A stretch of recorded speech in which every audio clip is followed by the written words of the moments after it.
Ito sir yung undercoat. Oo. Okay. Yan ang kulay talaga niyan, no? Itim. Kulay silver na. Pintura lang yun. Okay. Yan, yan sa likod. Ganun din po yan. Yung sa pinto, itong ano. Yung sa pinto? Yan. Yan, may butas na yung tatlo. Pagka may maintenance, tanggalin po yan, mag-a-apply, tapos babalik po yan. Ayan yung pinang ano, anti-rust? Opo. Wala safe to ba yung garahe mo? Wala to dati. Wala, safe ba yung garahe mo? Oo. Maganda sana kung mabuksan. Kaya lang, bagong tint ata eh. Ayun na. Bagong tint ba yan? Oo, bagong team. Huwag muna sayang para mabilisan mawala yung amoy. Kasi kaya yung rust proof na may konting amoy yan, kasi lahat yan may nalat yan.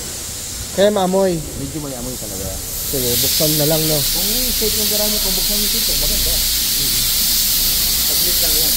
Hindi muna ako mag-aircon pa uwi. Hindi muna ako mag-aircon pa uwi. Ano, sanay ka, no? Hindi ka sanay, dalawin ka rin.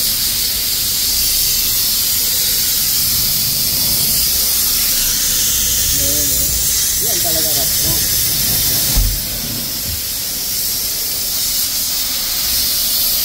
Oo, siguro.